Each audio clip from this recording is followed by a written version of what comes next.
Hey guys, Joshua here from Gunner Flight. Super stoked with this project. My buddy Bo from Better Together Life has been on the lookout for a lawn tractor to use on his homestead. And I offered to keep an eye out for him and also to look for something that maybe was a little bit cheaper but needed some work. And ta-da! So I found this by putting out a wanted ad in some Facebook groups saying I was looking for a riding lawnmower, either free or cheap, and asking people to send me pictures and information of what they have. And a gentleman in town reached out to me and said, I got this mower. He says it runs, it needs a new battery, and the steering column needs to be adjusted and fixed and reassembled. I can tell there's a few other things that need to be tweaked, adjusted, cleaned up, but it was $50. So we're gonna get a new battery, we're gonna work on it, we're gonna get it all cleaned up, and then we're gonna get it down to Bo, and hopefully he can use it for years to come on his homestead. So join me on this journey as I fix it up and get it to him. Enjoy.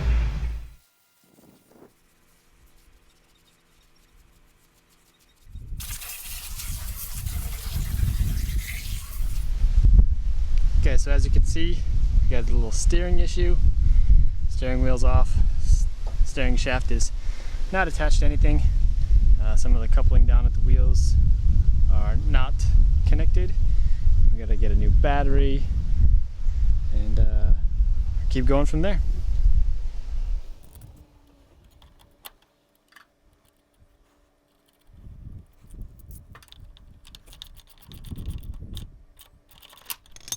Okay, so I've got the nut and washer at the bottom of the steering column here, and it's just a regular Phillips bolt, and it seems to be slipping as I'm trying to tighten it. It's a little stripped. So I'm going to go in the parts bin here and see if I can find something that will match. Good way to tell if your threads match up if you're trying to replace something at the hardware store or in a parts bin and you don't know the numerical size of it. Just take them and set them up. If the threads will line in, set inside each other, you know it's the correct thread size.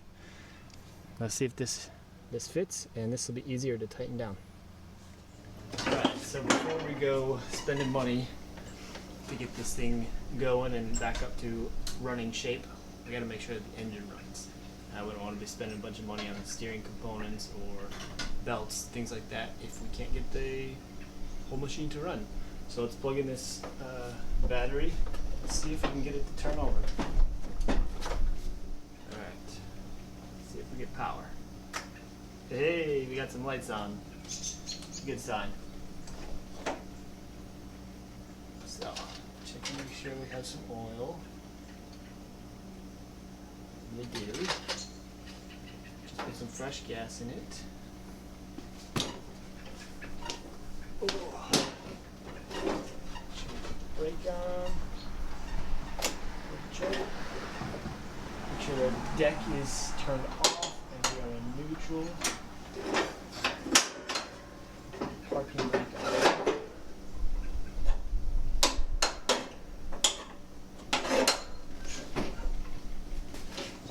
And let's see.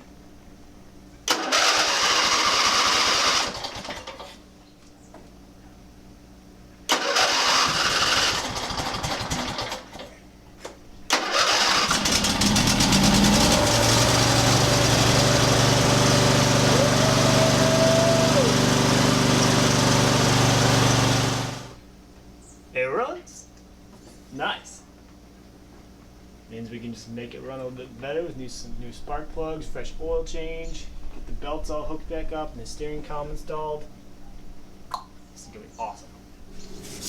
Alright, so we're getting the steering put back in. The front tires were angled out. They were not tracking straight, so whenever it would turn, it would half turn. In addition to the steering column not being attached to the rest of the steering, we had to take this whole coupling off, stick it up in the vise to get it undone. It was pretty rusted, some WD-40 on there, but hopefully now we have it loose enough that we can adjust it and make sure that those front wheels track straight. so we won't have any uneven wear on the tires, and when we go in a straight line. So we'll get this tightened up and then move on to the next part.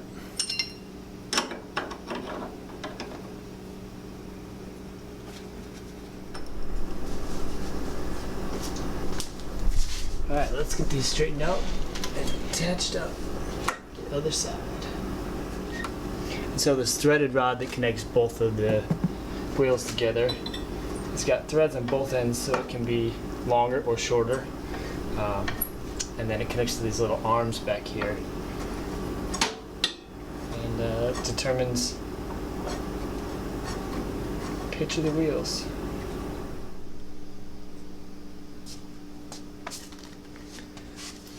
Okay, so I want to show you the next part. This is the steering column.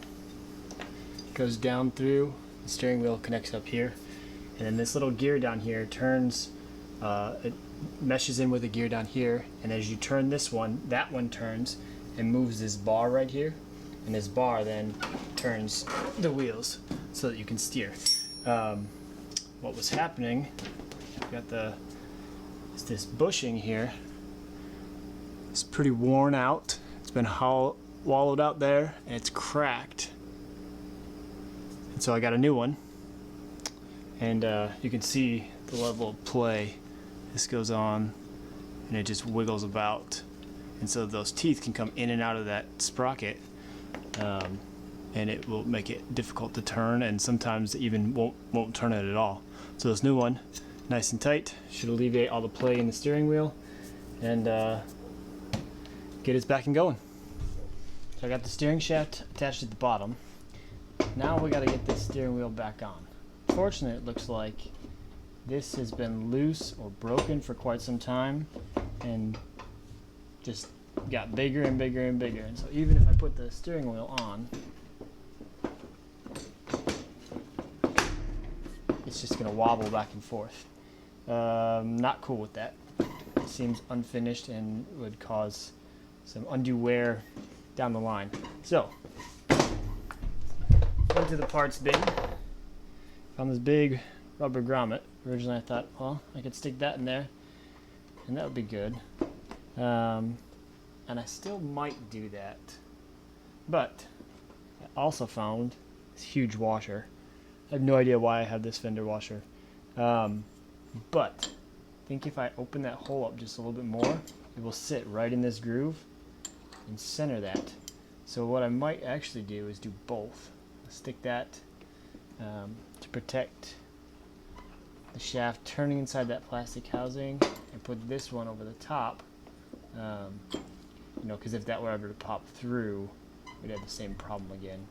I don't know about the grommet, but I definitely think I'm going to try and open the center hole of the washer up and stick that over, and then put the steering wheel on and see if that holds everything in place just using the plastic housing and this huge fender washer.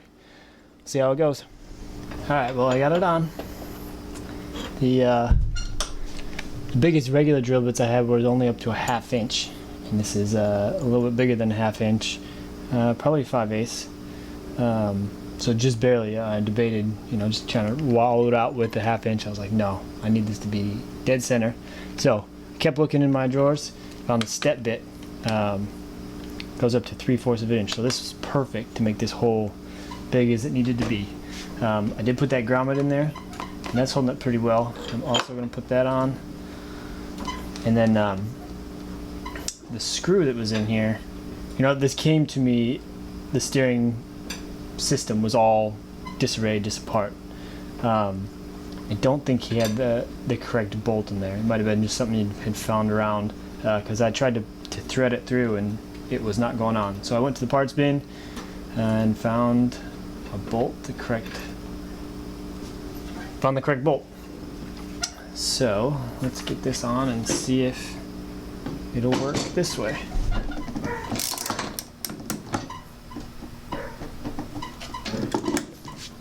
There we go. All right, let's see if it turns. Woo! We got steering.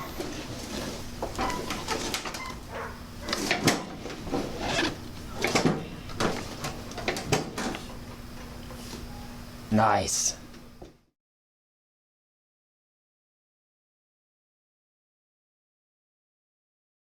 So next thing we're going to work on, we're going to take this deck down so we can work on the blades, get everything cleaned up, make sure all the pulleys are in good lubricated order. There's 3 cotter pins, one here, and one here on each side, so 6 total.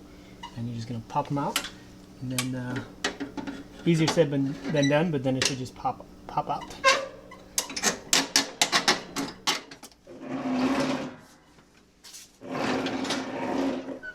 Okay, so while we have the deck off, we're going to replace all these belts. I do not know how old they are, and they're pretty tattered, cracked, and that's the last thing I want to happen, is to hand this over to Bo and Kelly and a belt snap.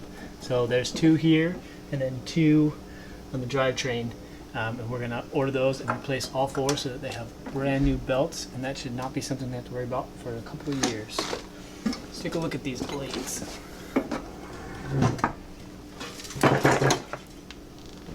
Alright, so we have 3 blades.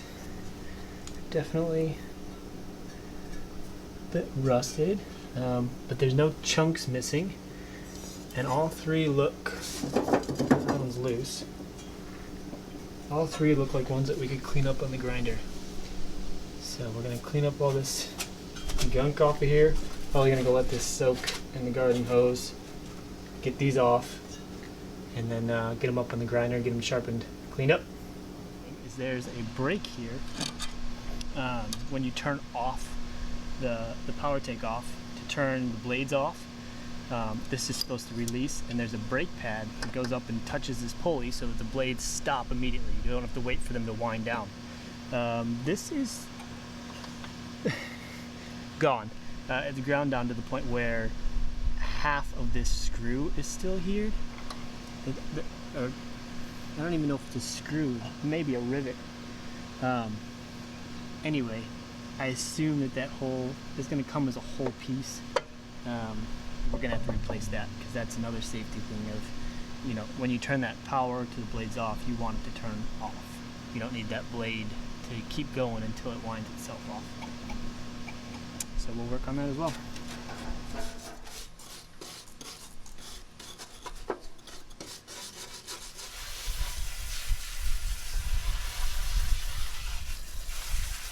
So I ended up having to get a pneumatic impact wrench to get these off. My neighbor helped me out. Very gracious of him. Saw me struggling. He's like, "You want to use my impact driver?" Yeah, that'd be great. Although I have my 18-volt one, which I might use to help put them back on. But now to get them sharpened, I'm going to take a permanent marker and run it along this factory edge. That way I can definitively know where I'm taking off material and how my angle is. I want to keep it the same angle it was, just sharpened up.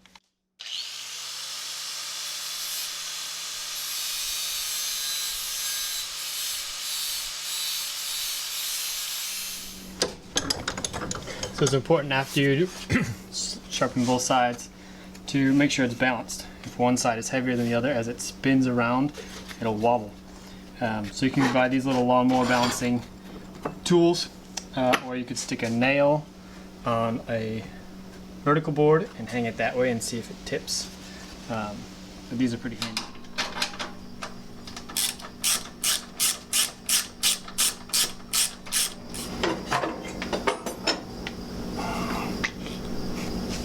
And in with the new.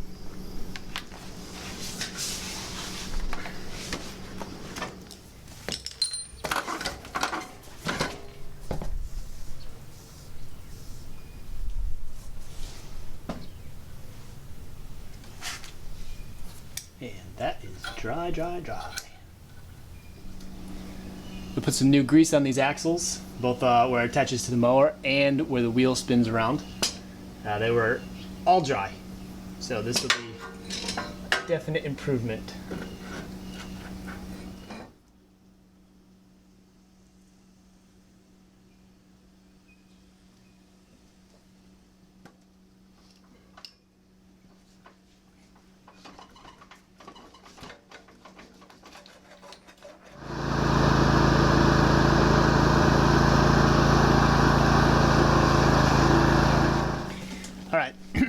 So we're going to be draining the oil, changing the filter, oil filter, doing the spark plugs, changing the fuel filter, changing the air filter. Always remember to run your mower or your engine a little bit before you drain the oil. It gets the oil warm and it flows easier. Now this mower got this nifty little drain plug here. You just push in and turn and it opens the plug, and I've got a little hose attachment here. It's going to go right in the bucket, and we're just going to we'll do that, then we'll vent it and let it drain. So we're going to open this up, and there comes the old oil. We're going to vent that open, and then we're just going to wait. We're going to wait for that to drain, and then we'll fill. With the oil filter, this machine takes 2 quarts of oil, and I'm going to use full synthetic. The manual says you can either use flat SA30 or full synthetic 10W30. So now let's change this fuel filter.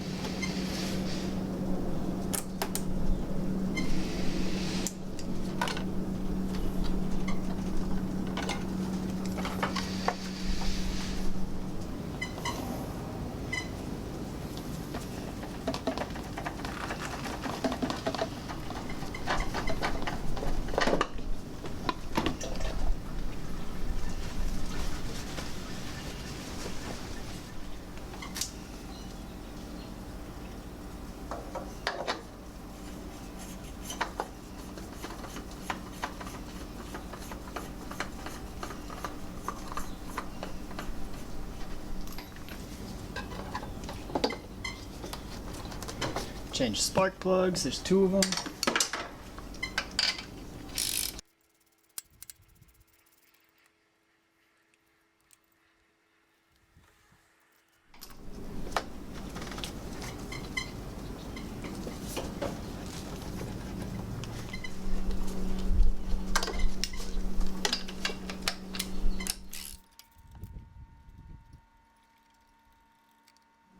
Old, new. Definitely time for a replacement. Put the pre-filter in, and then the top filter. Get that set on.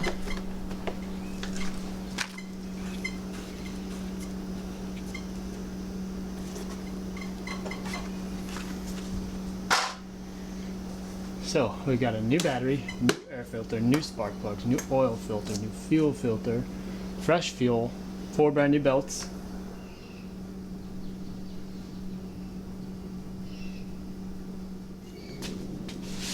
Fresh oil, new battery, new oil filter, spark plugs, oil filter, fuel filter.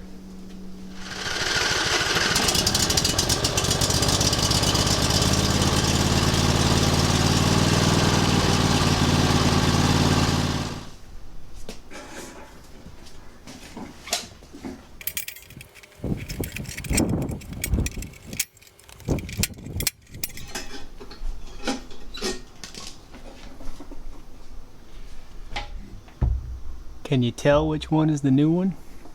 Yikes. That one was about to snap any minute. And it's much stretched out. Probably good inch or 2 longer. That's what your tensioner pulley is for. Keeps it tight even though it stretches out. So we also need to replace this brake here. So that the blades stop spinning as soon as the PTO turns off. Got a new one, and I want to show you guys how much this is worn down after I get this off.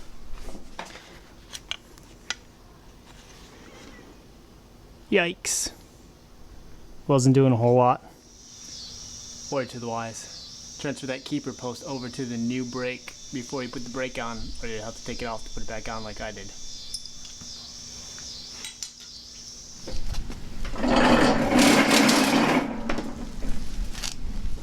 Okay guys, it's been a few days. I got all the belts changed out. Everything is good to go. Notice that I've got a very small, I don't know if you can see it down there, very small oil leak. And so I'm wondering, I put 10W30 full synthetic oil in there, and I'm wondering if I bump it up to just a straight SAE 30 weight, if that will take care. Possibly the oil's too thin when the engine is cool. So we're gonna switch it out and see how it goes. So now we'll put in some straight 30 weight and then run it for a while and see if that helps our problem.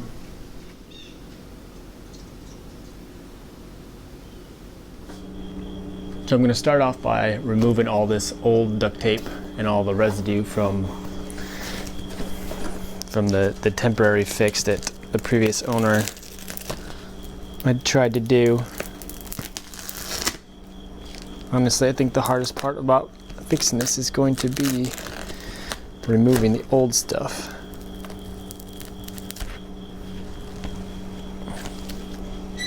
And getting it all cleaned up.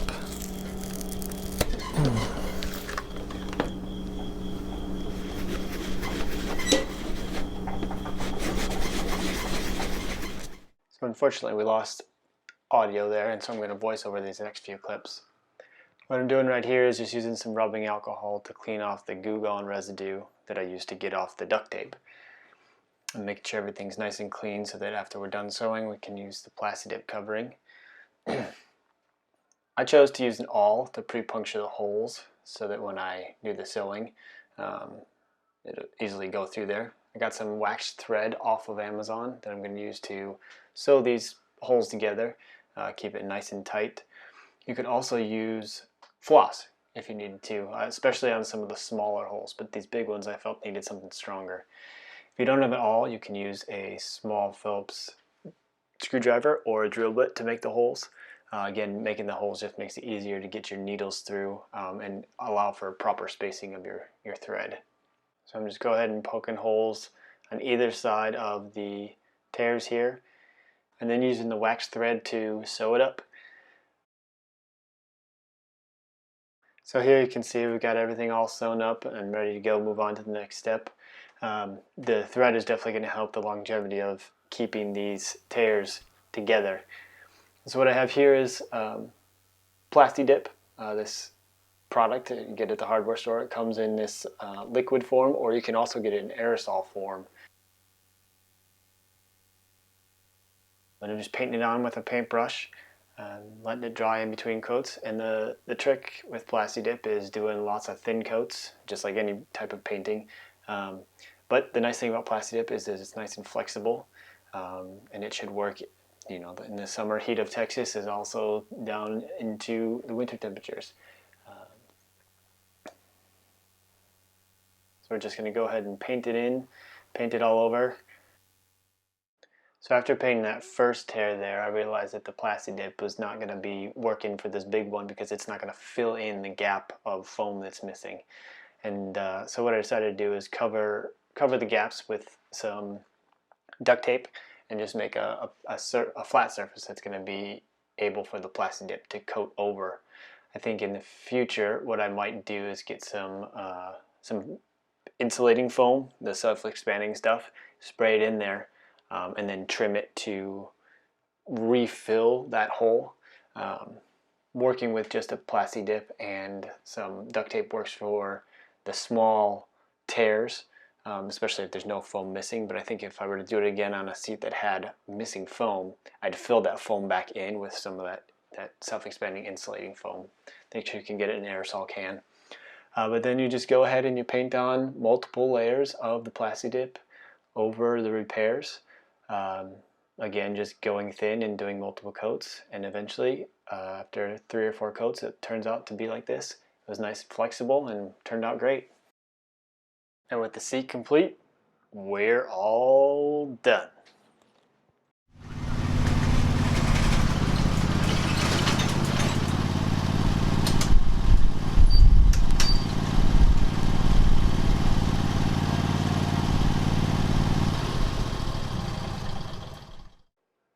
And here we are, folks. The Husky Riding Lawnmower 21 horsepower 46 inch is done, along with a special gift for Bo. I got this dump trailer off of Facebook. and did a whole video on the refurbishing of that. So if you're interested, go ahead and click the link in the description below and check that video out, because that was really fun as well. But this tractor and trailer are going to serve the Brothertons well, and I think they're going to get a ton of use out of it. Well, thanks everybody for coming along as I refurbished this lawn tractor. It was a fun project. I learned a lot. I hope it'll serve Bo and Kelly and the Brothertons for many years to come. And I look forward to working with them in the future on some other projects. So if you enjoyed this project, check out ganderflight.co and some of my other videos to see what I'm up to. Until next time, thanks for watching and take care.